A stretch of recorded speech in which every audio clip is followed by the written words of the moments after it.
ফরজ আমল। যিনি পর্দা করবেন তিনি আল্লাহর হুকুম পালন করছেন।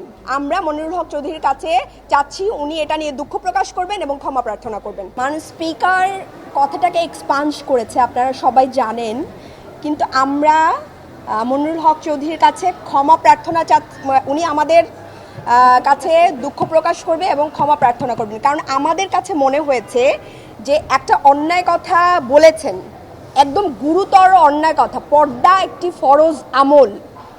যারা পর্দা করেন তারা অবশ্যই আমাদের কাছে অনেক বেশি সম্মানিত, এবং আমরা এমন একটা বাংলাদেশ চাই যে বাংলাদেশে প্রত্যেকটা নারীর যে পোশাক, সেই পোশাক নিয়ে তাদেরকে জনগণ এবং যারা আছেন সেই পোশাককেই তারা সম্মান করবেন। যেমন কোনো নারী যদি সে পর্দা না করে, সে যদি অন্য কোনো পোশাকে কমফোর্ট ফিল করে, সেখানে কিন্তু সংবিধান আমাদেরকে যতক্ষণ পর্যন্ত তিনি রাষ্ট্রের কোনো আইন ভঙ্গ না করে ততক্ষণ পর্যন্ত তাকে নিয়ে কটাক্ষ করার অধিকার সংবিধান আমাদেরকে দেয় নাই। কিন্তু আমরা প্রায় দেখি সংসদে ইসলাম নিয়ে একটা মকারি করা হয়।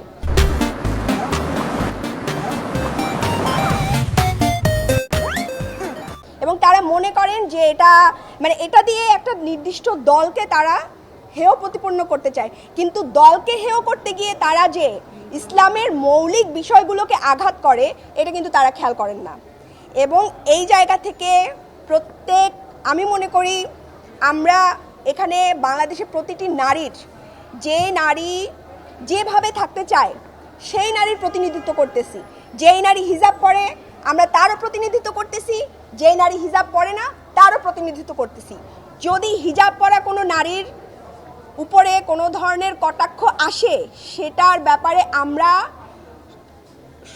যথেষ্ট পরিমাণ সজাগ থাকব এবং এটা নিয়ে আমরা সংসদের বাইরে অবস্থান নিব, এবং আমরা আজকে নিয়েছিও, আপনারা দেখেছেন।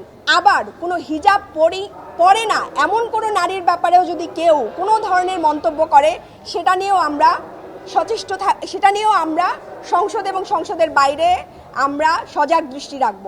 তো পর্দা একটা অবশ্যই কটাক্ষ মনে করছি, কারণ পর্দা একটা ফরজ আমল। যিনি পর্দা করবেন তিনি আল্লাহর হুকুম পালন করছেন। এইটা নিয়ে কথা বলার রাইট কারো নাই।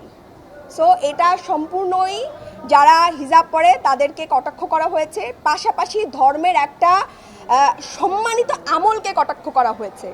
এই ব্যাপারে আমাদের অবস্থান অত্যন্ত দৃঢ় যে উনি এটা করতে পারেন, এবং উনি এটা